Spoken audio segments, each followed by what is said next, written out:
ಎಲ್ಲರಿಗೂ ನಮಸ್ಕಾರಗಳು. ನಾನು ಮಂಜುನಾಥ್ ಬಂಗಾರ್. ಈಗ ಈ ವಿಡಿಯೋದಲ್ಲಿ ಶಿರ್ಡಿ ಬಾಬಾ ಅವರ ಒಂದು ಲೀಲೆಯನ್ನು ಪ್ರಸಂಗವನ್ನು ತಿಳಿದುಕೊಳ್ಳೋಣ.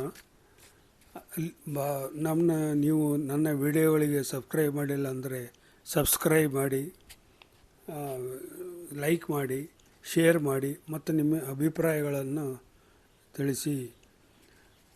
ಶಿರ್ಡಿ ಬಾಬಾ ಅವರ ಅತ್ಯಂತ ನಿಕಟ ಶಿಷ್ಯರಲ್ಲಿ ಒಬ್ಬರಾದ ವಾಮನರವರು ಮೊದಲೇ ಸಲ ಬಾಬಾ ಅವರನ್ನು ಭೇಟಿಯಾಗಲಿಕ್ಕೆ ಹೋಗ್ತಾರೆ. ಆಗ ಅವರ ತಂದೆಯವರು ಹೇಳ್ತಾರೆ, ಮಗು, ಬಾಬಾ ಅವರು ಏನಾದರೂ ಪ್ರಸಾದ ನೀಡಿದಲ್ಲಿ ಅದು ಏನಾದರೂ ಆಗಲಿ, ದಯಮಾಡಿ ಅದನ್ನು ಎಸೆಯಬೇಡ. ಅವರ ಪ್ರಸಾದ ರೂಪದಲ್ಲಿ ಕೆಲವು ತುಂಡು ಮಾಂಸಗಳನ್ನು ನೀಡಿದರೂ ಸಹ ಅದನ್ನು ಜೋಪಾನವಾಗಿ ಸಂರಕ್ಷಿಸಿ ಎಂದು ಹೇಳಿದರು. ಸ್ತೋತ್ರೀಯರಾದ ತಮ್ಮ ತಂದೆಯವರು ಈ ರೀತಿ ಹೇಳುತ್ತಿರುವುದನ್ನು ಕಂಡು ವಾಮನರ ಅವರಿಗೆ ಅತ್ಯಾಶ್ಚರ್ಯವಾಯಿತು. ಆದಾಗ್ಯೂ ತಾವು ಈ ರೀತಿ ನಡೆದುಕೊಳ್ಳುವುದಿಲ್ಲವೆಂದ ಭರವಸೆಯನ್ನು ತಂದೆಯವರಿಗೆ ನೀಡಿ ಅವರು ಶಿರಡಿಗೆ ಪ್ರಯಾಣ ಬೆಳೆಸುತ್ತಾರೆ. ಈ ಮುಂದೆ ಹೇಳಲು ಹೊರಟಿರುವ ಲೀಲೆಯು ಬಾಬಾ ಅವರನ್ನು ಭೇಟಿಯಾಗಲು ಬಂದಿದ್ದ ಬಹಳ ಸ್ತೋತ್ರೀಯನೂ ಆದರೆ ಕಡಬಡವನೂ ಆದ ಬ್ರಾಹ್ಮಣನೊಬ್ಬನಿಗೆ ಸಂಬಂಧಿಸಿರುತ್ತದೆ. ಹೆಂಡತಿ ಮತ್ತು 4 ವಯಸ್ಸಿನ ಮಕ್ಕಳನ್ನು ಹೊಂದಿದ್ದು ಕಡಬಡತನವನ್ನು ಅನುಭವಿಸುತ್ತಿದ್ದ ಈ ಬ್ರಾಹ್ಮಣನನ್ನು ಕಂಡು ಬಾಬಾ ಅವರಿಗೆ ಅವನ ಮೇಲೆ ಕರುಣೆ ಹುಟ್ಟುತ್ತೆ. ಆ ಬ್ರಾಹ್ಮಣನು ಬಾಬಾ ಅವರಿಗೆ ವಂದಿಸಿ ಹೊರಡಲು ಅನುವಾಗುತ್ತಿದ್ದಂತೆಯೇ ಅವರು ಅವನಿಗೆ ಪ್ರಸಾದ ರೂಪದಲ್ಲಿ 4 ಮಾಂಸದ ತುಂಡುಗಳನ್ನು ನೀಡಿದರು.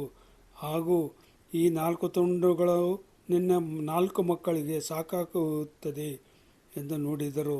ಆ ಬ್ರಾಹ್ಮಣನು ಮರುಮಾತನಾಡದೆ ಆ ಮಾಂಸದ ತುಂಡುಗಳನ್ನು ತನ್ನ ಅಂಗವಸ್ತ್ರದಲ್ಲಿ ತುಂಬಿಸಿಕೊಂಡು ಹೊರಟು ಹೋದನು. ಹಾಗೆ ನಡೆದುಕೊಂಡು ಹೋಗುವಾಗ ಅವನಿಗೆ ಒಬ್ಬ ಬ್ರಾಹ್ಮಣನಾದವನಿಗೆ ಬಾಬಾ ಅವರು ಮಾಂಸವನ್ನು ಪ್ರಸಾದವಾಗಿ ನೀಡಿದ್ದಕ್ಕೆ ತನ್ನ ಮನದಲ್ಲಿಯೇ ತೀವ್ರ ಅಸಮಾಧಾನಗೊಂಡಿದ್ದನು. ಹಾಗಾಗಿ ಅವನು ತನ್ನ ಅಂಗವಸ್ತ್ರವನ್ನು ತೊಳೆಯುವ ಸಲುವಾಗಿ ಶಿರ್ಡಿಯ ಹೊರಭಾಗದಲ್ಲಿರುವ ನೀರಿನ ತೊರೆಯ ಬಳಿಗೆ ಲಘುಬಗನೆ ಹೆಜ್ಜೆ ಹಾಕಲು ನಿರ್ಧರಿಸಿದನು. ಅತಿ ಶೀಘ್ರದಲ್ಲೇ ನೀರಿನ ತೊರೆಯ ಬಳಿಗೆ ಬಂದ ಬ್ರಾಹ್ಮಣನು ಆ ಮಾಂಸದ ತುಂಡುಗಳನ್ನು ಹರಿಯುತ್ತಿರುವ ನೀರಿನಲ್ಲಿ ಎಸೆದು ಬಿಟ್ಟನು. ನಂತರ ಅಲ್ಲೇ ದಡದ ಮೇಲೆ ಕುಳಿತು ಅಂಗವಸ್ತ್ರವನ್ನು ತೊಳೆಯಲು ಮುಂದಾದನು. ಆಗ ಆ ಅಂಗವಸ್ತ್ರದಲ್ಲಿ ಏನೋ ಉದ್ದನೆಯ ಹಾಗೂ ಗಟ್ಟಿಯಾದ ಪದಾರ್ಥವಿರುವುದು ಅವನ ಗಮನಕ್ಕೆ ಬಂದು ಬಹುಶಃ ಅದು ಮೊಳೆ ತುಂಡಿರಬಹುದೆಂಬ ಶಂಕೆಯಿಂದ ಅಂಗವಸ್ತ್ರವನ್ನು ಒಮ್ಮೆ ಅಲುಗಾಡಿಸಿದನು.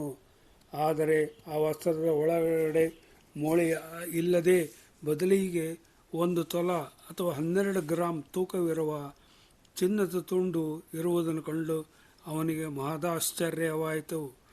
ಆಗ ಬ್ರಾಹ್ಮಣನು ಏನು ಮಾಡಬೇಕೆಂದು ತೋಚದೆ ನೀರಿನಲ್ಲಿ ಎಸೆದಿದ್ದ ಉಳಿದ ತುಂಡುಗಳಿಗಾಗಿ ಎಲ್ಲೆಡೆ ಹುಡುಕಾಡಿದನು. ಆದರೆ ಆ ಹುಡುಗಾಟ ಅವನಿಗೆ ಫಲ ನೀಡದೆ ವ್ಯರ್ಥವಾಯಿತು.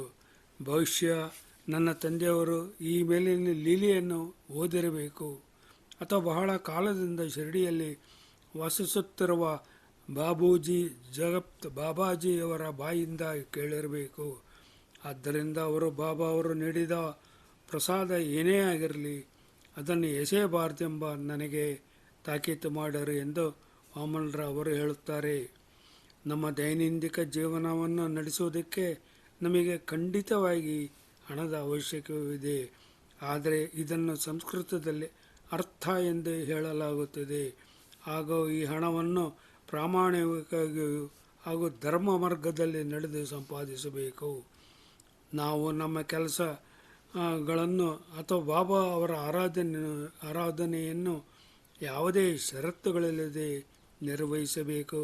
ಹಾಗೆ ಮಾಡಿದಾಗ ಅಂತಿಮವಾಗಿ ನಾವು ಮೋಕ್ಷ ಅಥವಾ ಮುಕ್ತಿಯನ್ನು ಗಳಿಸುವುದರಲ್ಲಿ ಯಾವುದೇ ಸಂಶಯವಿಲ್ಲ.